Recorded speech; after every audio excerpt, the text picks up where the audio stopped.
What's up, everybody? This is Gary Owen. Get some. I was born and raised in a trailer park, right here. No, ain't nothing to clap about. Don't think I'm making a little money now, I'm gonna start getting back to my community. No.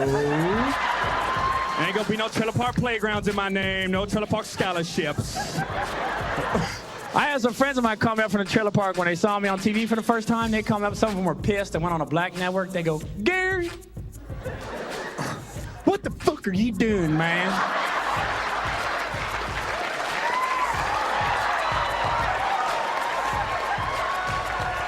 That ain't fool rush, son, bitch. I had some other friends from the trailer park come up, happy to see somebody knowing me. They come up, Gary, holy shit, man, you're doing it, ain't you, boy? Gary, I turn on TV, right? I'm flipping. I turn on the black channel, and there your ass is, boy. Woo!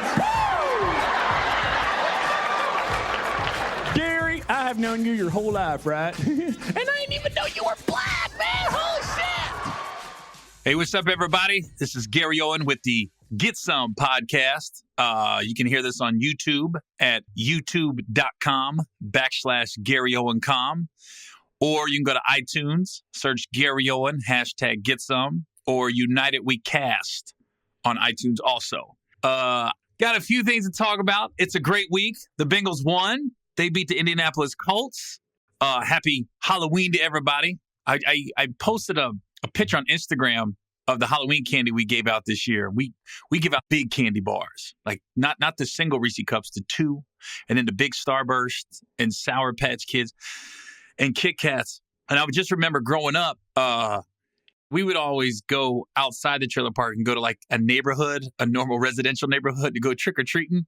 And we were always in awe of the houses that gave out the quote-unquote big candy bars. And we would go switch masks or switch like a cape or something and come back to the house like they didn't know we was coming back again because they had the big Snickers or the big Score bars. So it's funny being at a position in life where you can be the guy handing out the big candy bars. And it was funny because a parent came up to me and she had really little kids. And she goes, there's a group of teenagers coming in a few minutes. And I was like, you know what? I normally would probably say, man, you too old to be trick-or-treating. But I thought about it now and I'm like, wait a minute. I was trick-or-treating as a teenager. I was trying to get that free candy. I told the mom, I was like, if I'm a teenager, I'm hitting up all the houses too. It's weird when you got some 6'3" dude at your door saying trick or treat, but I'm not gonna say no because I get it. Free candy's free candy, man. So it was cool this year to pass out the big candy bars. I didn't see anybody switch costumes, but I'm sure it happened. Saturday night I was in DC, Oxon Hill, Maryland, at the MGM Casino. I've never been to that casino before. It's been open less than a year. That's one of the nicer casinos I've ever been to outside of Vegas. I mean, Vegas obviously has nice casinos, but at MGM in Oxon Hill, Maryland, if anybody gets a chance to go. Not sure why the rooms are so pricey, because I saw it. It's like $900 a night for a room. I was like, whoa. But beautiful casino. The crowd, it was packed. It was great. Me and Deion Cole was on the show. It was just a fun night. It was a great show. So thanks everybody in the Maryland, Virginia, DC area that came out. Then on Sunday, I flew to Cleveland. My wife met me up there, and we went to Gabrielle Union's 45th birthday party. It was cool the Cavs got their asses kicked before the party on Sunday by the Knicks. But it was a fun party. I really like LeBron. I really like his wife, Savannah. I mean, you're just two of the coolest people. But I'm also very conscious of it's the setting that I've met them at too. Like I've always met them in like private settings where there wasn't a lot of people coming around. And it's funny, here's a funny story about Savannah. And I don't know if I've told it before, but I went to a Cleveland Cavaliers game about 3 years ago. And I saw her for the game and she kind of waved me up. So we're talking and she's still she sits about 4 rows up behind the Cavs bench every game. So we're up there talking. And at one point, these two white dudes came up, older, looked like they had some money. Maybe they own a restaurant or something. But they completely interrupt our conversation and just start having a conversation on their own with Savannah. And Savannah was being polite. She's a very polite lady. But I had my hand up.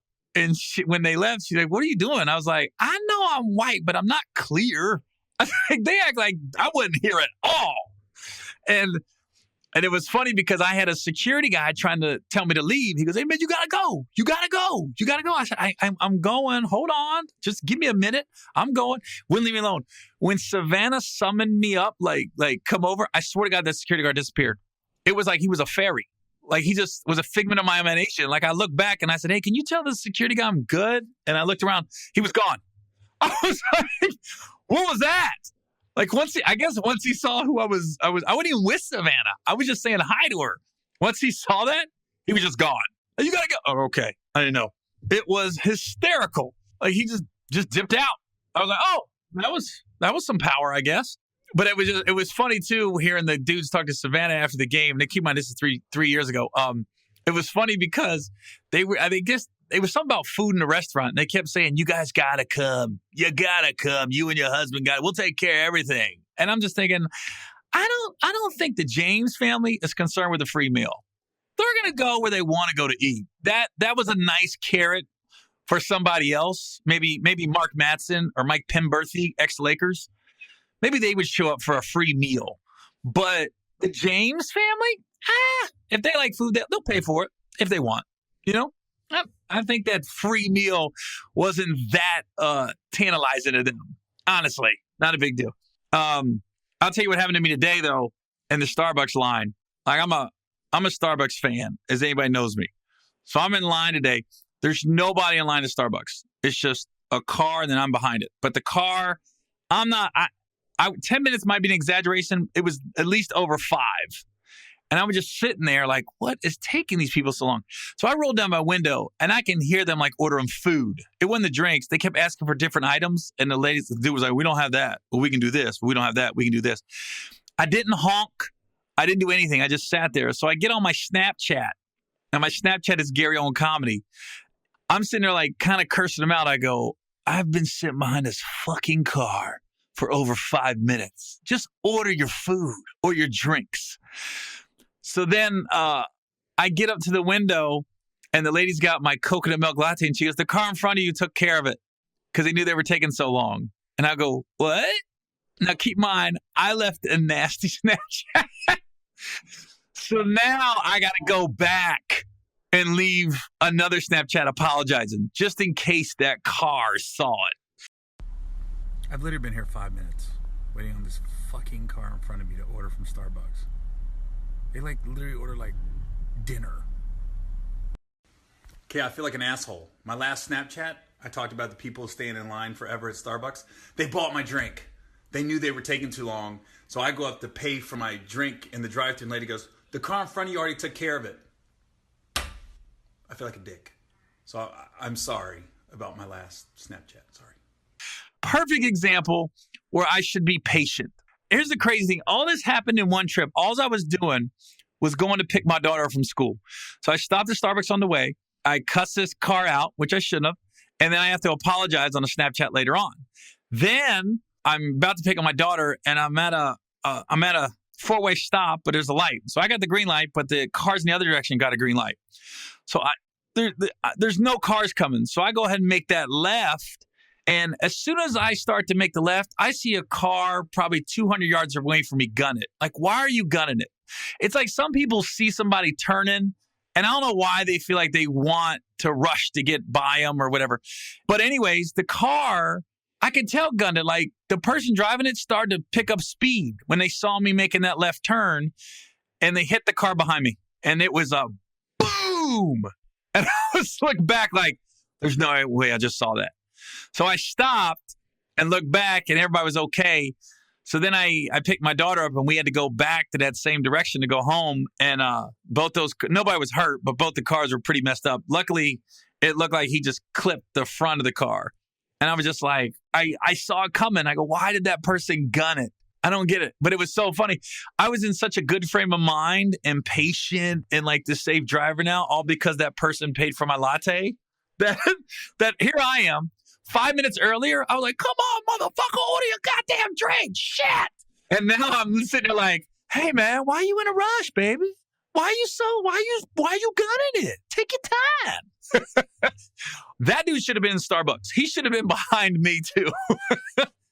So, because when they bought my drink, I was literally like, well, I'll get the next person's drink. Nope, nobody was behind me in the Starbucks line. So, sorry, nobody was in Cincinnati, Ohio at that Starbucks, or you would have got a free latte Tuesday night. NBA season, I don't know what's going on in the NBA season this year so far. Nike's going to have to do something about these jerseys, man, because LeBron ripped his open tonight, and then I'm sure a lot of people saw the Bradley Beal, Draymond Green scuffle. Golden State versus Washington, but then Draymond came out, his stuff was all ripped up. I'm like, Nike, man, you gotta get some better fabric, because you are, Under Armour and Adidas sitting there like, our jerseys wouldn't rip. I know that. I know our jerseys would still be on you, Draymond, but I don't know what kind of fabric they're using, but it's a little weak. That's what I know. It's a little weak. The Bengals beat the Indianapolis Colts. It's funny when I think about my squad, I always am like, we're 3-4. The Bengals have beaten the Colts and the Browns. And every single power ranking, whether it's ESPN, NFL.com, anywhere, the Browns and then the Colts are the two worst teams in the NFL. And I can care less. It's 2 wins for us. But we also beat the Buffalo Bills, who, if the season ends today, would be the 5th seed in the AFC. So they have beaten a potential playoff team. And they barely lost to the Packers. And they barely lost to the Texans. We're pretty much, Bengals are the only team to shut Deshaun Watson down so far, to some extent. The only one. So it's funny how the NFL, just a few games can change how you feel about a team. Because really, the Ravens had us and the Steelers had us the whole game. Outside of that, they could easily be 5-2, or they could easily be 1-6, because the Bengals have only blown out the Browns. So either way, that's how crazy the NFL is just a few plays is the difference between being 5-2 or 1-6. That close. And this just happened at the trade deadline. Is I guess the Bengals and Browns were going to make a trade for A.J. McCarron. And it was first reported that the Browns were late on the paperwork to the NFL. And I'm always quick to blame my own squad. Them come to find out, no, what actually happened was the Browns sent their paperwork to the Bengals signed before the 4 o'clock deadline. The Bengals sent their paperwork to the NFL without the Browns signature on it. They sent like their own trade contract. So it was the Bengals' fault that this trade didn't go through with A.J. McCarron. And I'm a little disappointed that what the Bengals came up with was a trade for, and I think it was a 2nd-round pick and another pick, which is decent for AJ. That's good. But I wish they would just own up to the fact that they let 2 good offensive linemen go, and that offensive line is terrible. But they don't, for some reason, they don't want to own up to that. I don't know. It's frustrating, but we won. It's a good week. And the crazy thing is, this is one of those weeks where I'm in Jacksonville, Florida this Friday, November 3rd at the Florida Theater. And then Saturday, I'm in Ocala, Florida at the Riley Arts Center, which is only like an hour and a half away from Jacksonville. And then Sunday, I'm just going to stay in Jacksonville and go to the game. The Bengals play the Jaguars on Sunday. And I'm a little torn because I'm getting tickets from Calais Campbell, the defensive lineman for the Jaguars. But he's the homeboy. I've known him for years. He's always cool. We're good. He knows I'm a diehard fan. And it's funny, a lot of players that I'm friends with on other teams, they like the fact that I'm loyal. They're like, dude, at least you loyal to your squad in your city. Calais is, I don't know, he's got like 18 brothers and sisters, and they're from Denver. And I don't know what they was doing in them mountains, but his mom and dad was getting it in back in the day. And they roll deep to the games. It's kind of cool. I like seeing those. The one brother to make it to the league, and his whole family is just so supportive, and not supportive like we want something from him, just supportive that they're brothers in the league and they're happy for him. I like families like that. Andre Johnson's family was like that. We used to always go to 1 or 2 games, and we'd always make it a road game when the wide receiver for the Texans, Andre Johnson, was in the league. Like his uncle and his mom and everything. We was like an extended family. We actually spent Thanksgiving with them 3 years ago, or could be 4 years ago, in Detroit. They played on Thanksgiving Day. And me, my wife, and my kids drove up, and that was one of the best Thanksgivings I ever had. And we had dinner at the hotel. It was just fun going to the game and hanging out with everybody, and it was just a fun time that Thanksgiving in Detroit. But Clay's family's a lot like that too. That they're real close and they go deep in the games. So I'm looking forward to that. We're 3-4. I mean, Jacksonville's 4-3. They got a lot riding on the game. Bengals got a lot riding on the game. So intensity level should be good. Problem with the game is Jacksonville's strength is the defensive line, and our weakness is the offensive line. If I'm Andy Dalton, I'm sleeping in an ice tub this week. I want to be damn near frozen when the game starts. I tell you, I had an interesting week, man. I got in touch with some family members, and if you guys don't know my backstory, I don't have any relationship with my mom. I don't have any relationship with my stepdad. My brother and sister on that side of the family, my mom and stepdad side, I have no relationship with them. And it's funny because, I had a brother pass away a couple years ago of a heroin overdose. And he was my one brother I was really close with. And just because he knew the family dynamics, he knew it wasn't functional, so to speak. We were half brothers. We had the same mom, not the same dad. And his stepdad was just not a nice person. Just mentally, physically, very abusive. And it's funny because this week I got a email or a Facebook message from the my brother's. I hate saying that word, baby mama, but my brother had a daughter, one that passed away. My niece's mom reached out to me on Facebook and said she's having a birthday party this week, and I wanted to go, but I'm going to be out of town. And it's just it's funny because it brought back a lot of I don't really think about my mom and stepdad too much, but my niece is the one I kind of feel bad for because about a year and a half ago there was a custody battle for her between my mom and stepdad and the baby mama. And me and my wife tried to step in and say, hey, we'll take her. We'll take her because we thought we could give her the better chance at life. She could have been in private school. She could have got therapy, tutors, just a lot of stuff. And it was funny because I was talking to my mom about it and I was trying to make it easy on everybody. I was like, hey, Mom, why don't you let us take the baby and then, we can do a lot of things that you guys can't. And she was like, at first I thought she was going to do it. And then she was like, no, I can't. And it was odd. Like I'm calling my mom asking her, hey, I'd like to get custody of the baby. And she was like, are you trying to take her from us? Are you trying to change her last name? And I was like, why would I do that? Why would I do that? That is no, of course. And, she goes, my mom said, well, let me think about it. And then she said to me, and she goes, in my heart, I know this is the right thing, but I just need to think about it. And then she came back over the weekend, after the weekend, and she thought about it. She goes, no, I can't let you have her. I can't. And I asked her, I said, Mom, do you think it's because you're codependent? Because the baby reminds her of my brother Dallas. And she was like, no, that's not it.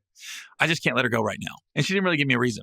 So we tried to we sent a text, me and my wife sent a text to everybody saying, hey, we're going to try to go after custody of the baby. And we go, this isn't personal. We just feel like we can give her the best chance at life. The anger and the ugliness that came after that through text messages and everything, from one was my brother, my other brother that's alive that I don't talk to. He was like, you're trying to tear the family apart and blah, blah, blah. And I'm gonna tell everybody your dirty laundry, your secrets. And keep in mind, the secrets it's all stuff they made up in their head about me. And it was just the ugliness. But the fact that I got this message from my niece's mom this week, it brought a lot of that back, like all those memories again, because I haven't really talked to her in a while. And it's a sad state because, I don't have any relationship with that side of the family. But at least now that the custody case is over and my mom and stepdad had the baby for a while, and now the baby mama got her back. And so now she's like, she wants us to have a relationship with my niece because before I didn't. But it's just like, I just kept thinking what could have been. She would have been with us for a year and a half now. And now she's turning 5. We would have got her when she was 3, which was a great age to get a kid because she wouldn't have a lot of memories of the bad. It would just be good. And it's just, you don't want to, you don't want to talk about your family bad and throw them under the bus, but it's just a lot of ugliness over there and nastiness. And it just brought a lot of it back this week when she reached out inviting us to the birthday party. So I can't make it, but I think my wife's going to go to the birthday. So hopefully this is a big week for us to try to get back in touch with, have some kind of relationship with my niece. It'd be nice. If I told people stories about my stepdad, they would probably think he's lying. There's no way a guy acts like that. And what I know is I heard from a family member that they were at that side of the families for some family function recently. And they said, dude, it was an hour, Gary. They were putting you down for like an hour. I was like, they go, but nothing good came out of their mouth about me. Nothing. It was just bad. And, as I'm used to it, I said, what's funny is like the way they talk about me, it's like they've just made up this character, this person in their brain, and they've given this person the name Gary. Because everything they say about me is not me. They just given him the name Gary. What's crazy is my brother, when I found out he was a heroin addict, because he died of a heroin overdose on May 20th, 2015. And when he called me one time asking for help, he's like, yeah, I don't think I can make it. I don't want to die, blah, blah, blah. I sent him to rehab.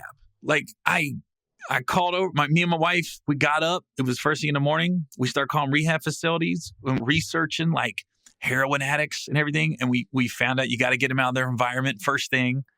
And I sent him to this place called the Quest House in Bowling Green, Kentucky. And I called my mom. I said, you have to pick up. My brother's name was Dallas. I said, you got to go pick up Dallas. He just overdosed. And so she went and got him. And we met at a neutral spot. We got in my car and we drove him down there to Bowling Green. And he was good for like 5 weeks. And then when he got out, he moved right back to the same town, same area. That's all he knew. And, a couple months later, he started using again. And he overdosed like 3 more times before he passed away. And he passed away because there was fentanyl. He thought he was shooting up heroin, but there was fentanyl in the heroin. And when he did die, he didn't feel anything. They said once he shot up, he went down immediately and he was just gone. So it sucks. But where it got ugly was, and I used to not say much about it because I felt like I was protecting the family secret. But where it got ugly with my family was I didn't really talk to anybody for a long time because I did this article in Buzzfeed.com. You can find this article that came out in March of 2015 where I had said my stepdad's an asshole. I didn't get into like specifics, but I just said it. And then, so the family didn't have nothing to do with me after that, except for Dallas. Dallas still did. But everybody else was like, nah, you're gone. And because I had talked about the head honcho, so to speak. And what's funny was it was an 8-page article in BuzzFeed. And I talked about my stepdad for a paragraph. The story wasn't about him. It was about how a white guy became famous with black people in America. Like how did this white comic tap in to black people basically and become one of the bigger stand-ups in the urban market. That was what the article was about. But I had this writer with me for 3 weeks. He came to Ohio with me. He met me in LA and he was just with me. He went on the road with me to DC and, he just saw what I was about. And at one point he asked about my family and he got my mom on the phone to talk to her. And all she said was, I wish things were different growing up. And then he asked to speak to my stepdad and they wouldn't put him on the phone. So that right there tells you they know because they didn't want to even give their side of the story because they don't have a side. They're not afraid of me. They're afraid of the truth. When that happened, nobody was talking to me. Then my brother dies a couple months later. And then my mom called. I knew she hadn't talked to me in 2.5 months. And then she called me like at 12:30 at night. And she told me Dallas had died. And when the phone rang, as soon as I saw it said mom on my cell phone, I knew Dallas died. Why would she be calling me at 12:30 at night? And I didn't answer immediately because I was still like telling myself, maybe not. So as soon as I saw my phone ring, I didn't answer. I got on the internet and I searched my brother's name. I didn't see nothing. I go to Facebook. I didn't see nothing. I said, oh, maybe he didn't. Maybe something else happened. And then, so I called her back and she said She said, we lost Dallas. Those are her exact words. And then, the whole family tries to reconcile when something like tragic happens, you try to come together as a family for a couple months. And then I got invited to speak at this Facing Addiction rally in D.C. in September of 2015. So May, June, July, August, 4 months after my brother passes, I get asked to speak at this addiction rally. And I called my mom and my stepdad and I said, hey, maybe this is a good thing for you to go to. It'll be other people that know what you're going through. And I'll bring my brother. My other brother lived in Florida at the time. I said, I'll fly him up and, we can all go. And they said, well, let us think about it. And then they said, no. They said, no, we're not going to do that. And then my stepdad called me and it was the weirdest phone conversation because I thought he was going to talk to me about the rally. What's it about? And maybe we should go, blah, blah, blah. Now, he used it as a time to try to get back at me because what he said was, he said, hey, man, you're not using Dallas's death to further your career, are you? You're not trying to benefit from it. And I go, what? And he was like, I don't know if I can handle that, man. If you trying to benefit. And I was like, I was so taken back because I was like, how was that even possible? I'm a stand-up. That makes no sense at all. But what he wanted to do was he wanted to come at me in a way that almost like you were wrong about what you said about me. He goes, you're the problem. Because he said, you better not use Dallas's death to benefit your career. And then he went into this whole story like Dallas was doing fine. And then that article came out in Buzzfeed. And then he got depressed. And I said, are you blaming me? Are you blaming me for the overdose? And he was like, no, that's not what I'm saying. Because I'm just saying he was doing good. We were great. And then that article came out. Now keep in mind, the article came out March 12th, 2015.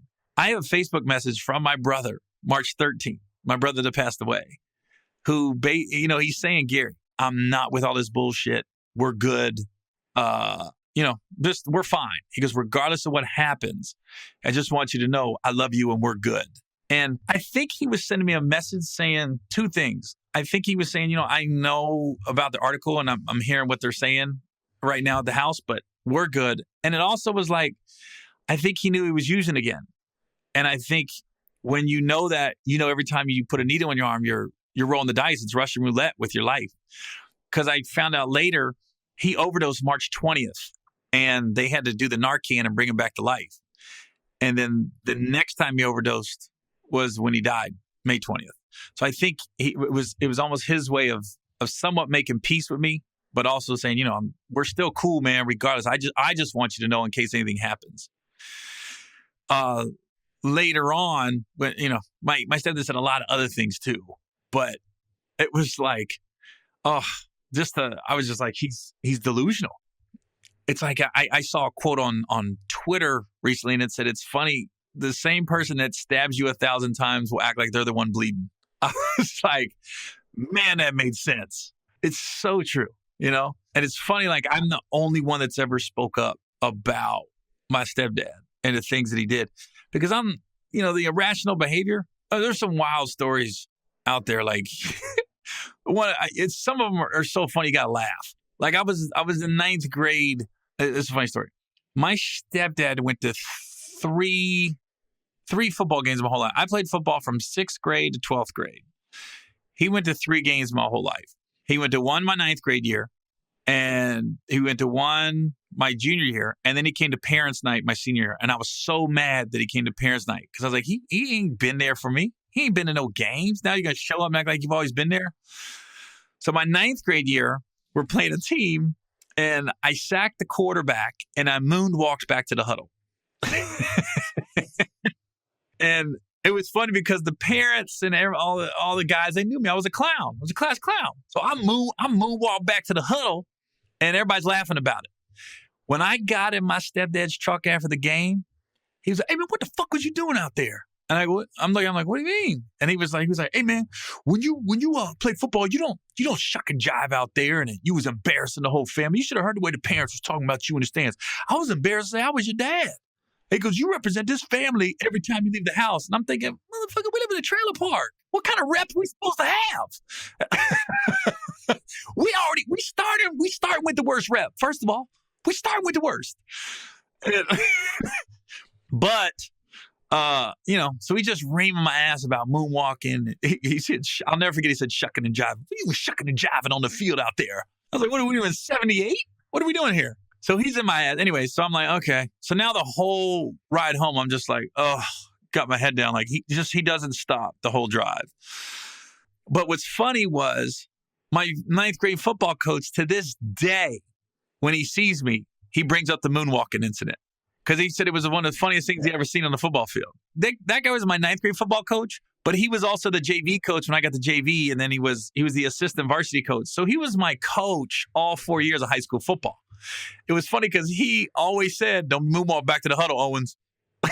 It was like everybody else that was there that day, it's still a great memory. It's just funny, except for my stepdad. To him, I was an embarrassment to the family. Let me tell you something. If it was my son, I'd be dying. I would be dying in the stands. Just any parent listening to this podcast, if your son sacks the quarterback and moonwalks back to the huddle, hold on, not a varsity, not a state final game, nothing like that. This is a 9th grade football game on Saturday morning in front of 30 people. Let's be honest. Let's put in perspective what was at stake here. Nothing. I would be dying. I would probably be moonwalking in the stands. That's my boy. By the end of the game, I would have everybody moonwalking. The cheerleaders, the other parents. It's just funny to think about. If it wasn't my son, and I see a kid sack a quarterback, and that kid moonwalks back to the huddle, I'm dying. That's one of my favorite high school football players. And then, so then my senior year, he comes to Parents' Night. The only other game he came to was my 11th grade year.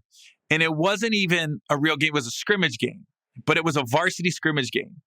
And a lot of the guys on my team knew, they didn't know all the stories, but they knew, it wasn't good at home with my stepdad. So the team starts telling my coach, yo, Gary's stepdad's here.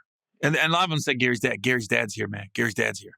So the coach put me in. I had no business being playing varsity that game, but he puts me in. And it was like the football gods was looking out for me that game. Because first play, they run a reverse, and I'm the defensive end, and I stayed home, and I hit the guy. He goes down. Then a couple plays later, I hit a guy, and he fumbled, and I recovered the fumble. It was just a perfect game for me. So I'm thinking, didn't moonwalk, didn't do anything crazy. So I'm thinking after the game, when I get back to the trailer, my stepdad's got to give me my props. He has to. In my mind, because I knew the mentality of him, I was like, what could he say? There's nothing he can say. I didn't miss a tackle. I didn't do anything crazy to quote unquote embarrass the family. There's nothing he can say. This is what he says when I get home. Hey man, who was that team you was playing? And I was like, whatever the team was, blah, blah, blah. He's like, man, I'll tell you what, man, that could have been the worst high school football team I've ever seen. I've never seen a team that bad. And I just went, oh my God, it wasn't me. It was the team was terrible. The other team was terrible. That's why I did so good that game. It had nothing to do with me. It was the other team. And I just was like, in my brain, I was in awe that he found the negative. He found a way to find the negative in that. He did not say that was a good tackle. He didn't say, man, that was a great stick, the way you got that fumble too. Nah. He just said, who was that team? That was the worst high school football team I've ever seen in my life. I just went, oh my God, there's nothing I can do. Nothing I can do to make this guy happy. Two, I'll tell you another thing is I wrestled in high school also. And I was a terrible wrestler, by the way. One of the worst in the history of high school wrestling. And the same, I tell you, if my mom and stepdad would have been involved in my athletic high school life, I could have been unbelievable. So you got the story where my stepdad came to his only varsity football game he really came to other than senior night. And I had the game of my life pretty much for me. Now, my mom and stepdad didn't come to any wrestling meets. And I wrestled my sophomore and junior year of high school. For 2 years, I wrestled. This is my junior year. I hadn't won a match all year. Terrible. I've gotten pinned every match. I'm freaking awful. So my mom says, I think I'm going to come to your match this Thursday. And I was like, huh? She's like, yeah, I think I'm going to come. I'm going to come. And I was like, oh, shit.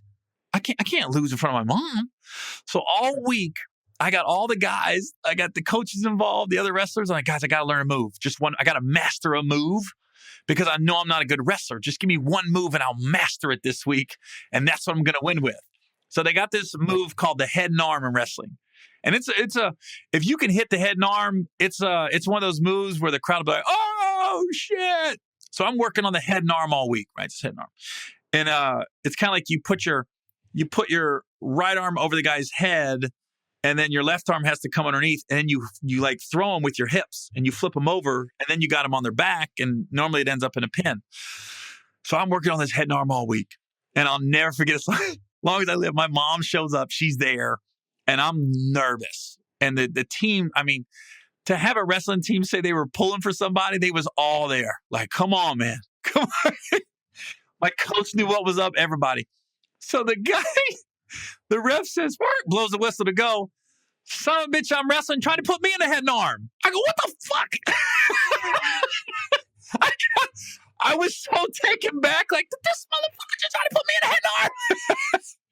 The same move I've been working on all week, this dude tried to put me in the move. So then I step back. Keep on, this all happens real fast. I step back and I hit him with the head and arm. Like, he tried to get me, I ducked and moved, and then I immediately went into the head and arm, and I got him in it, and I pinned him 13 seconds. Fastest pin of the year that year in wrestling. And I'll never forget, my mom in the stands start clapping. She goes, damn, my boy good. My boy's good. I remember my team was going crazy. I was like, it was one of those moments. So my mom bragged on me. I didn't get a lot of compliments in high school, but she went back and I remember her telling my stepdad, like, Gary's good. He's a real good wrestler. He's good.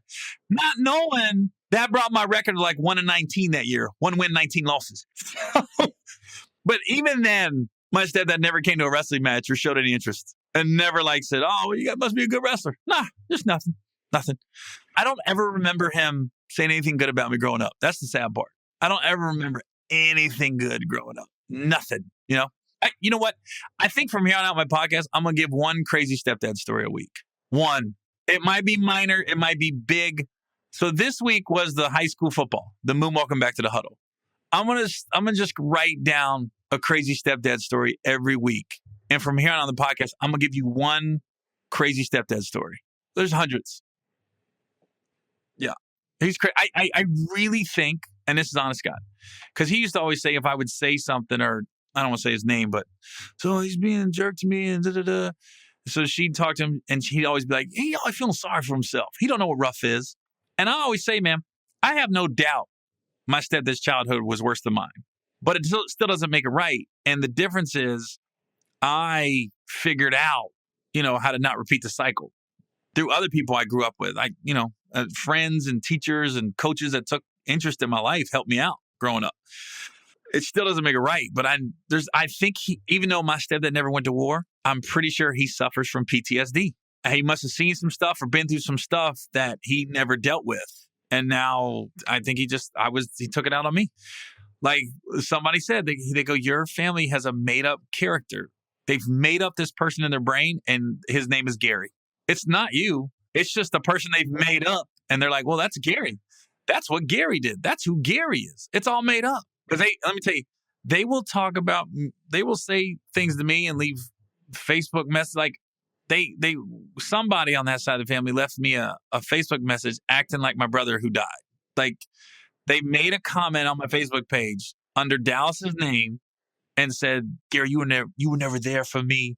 And you're just feeling guilty by how you treated me. That's why you're trying to do right now.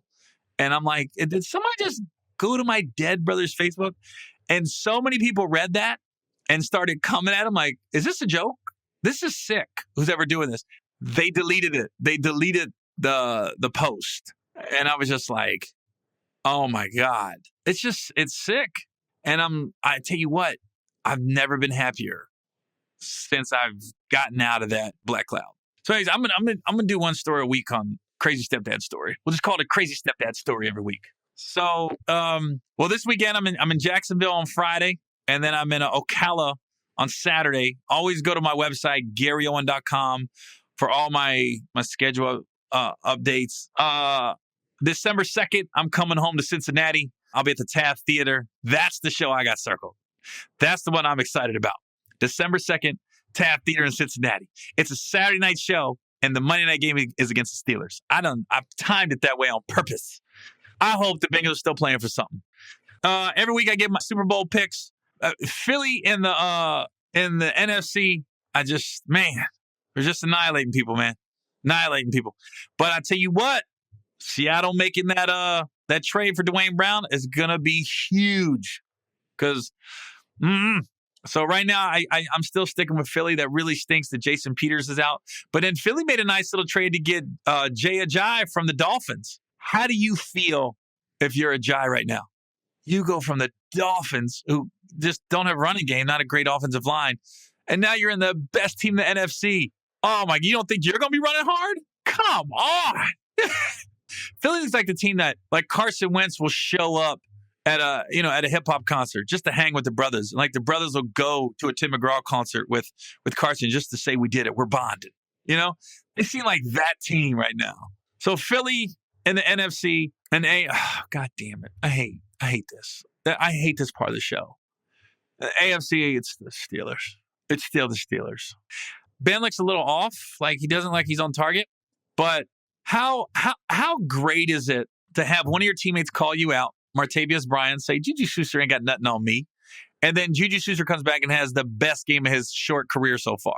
And what I didn't notice is when I was watching the game, the Sunday night game with Pittsburgh and Detroit, was the announcer said, watch Juju block.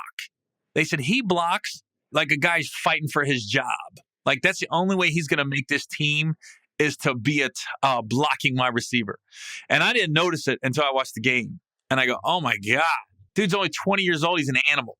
I saw Juju play at USC, but when I saw him get interviewed and when he jumped into the ocean when he got drafted and his family just seems like they're close and they got it together. I'm like, for me, I was like, that's a good teammate. I can already tell. You can tell and he's right. Hey, come on, dude. The dude rides a bike to practice. How you not like that dude? Like he's 20. He knows he's 20. He's not trying to come in there and rock the boat. And then to have Martavius Bryant say that about him, I was like, and then he has that game of his life and Martavius is sitting down. I'm like, you might want to cancel Twitter, Martavius, for now. I mean, it sucks because I can't stand the Steelers, but how do you not root for that guy, Juju? I like him. Like, it was like when Ben threw that 97-yard touchdown, I was rooting for him to score, and I hated it. I was like, stop him, go. Stop him, go, Juju. I was so conflicted, that 97-yard run. Tackle that son of a bitch. Go, Juju. Tackle that son of a go, Juju. I just like saying Juju. There's never been like a thug named Juju. Like, if you want your son to be happy, name him Juju. Because he's in kindergarten, the teacher's going to be like, Juju? I mean, it just sounds good coming out your mouth. Juju. Next time I get an argument with my wife, she can go back, yeah, I'm like, Juju, what's up? What's up, baby Juju? Baby Juju, relax. Juju, it ain't that deep, Juju. Juju what? Juju. I just like saying Juju. I've said Juju 52 times in the last 2 minutes, and I don't regret any of them. I just like saying his name. All right, next week, I hope Andy Dalton's still our quarterback because he is going to be in for a lot of hurting this week. They've been running a lot of stunts. I'd be like, if I'm Andy, I'm like, hey guys, let's try to get our running game going this week. What do you say? Hey Joe, hey Jeremy, hey Gino. A perfect game plan would be 50 carries and 10 passes this week. That'd be a great game against that Jaguars D-line because they're scary. All right, y'all. Well, this is Gary Owen. I'll see you next week on another podcast. Get some.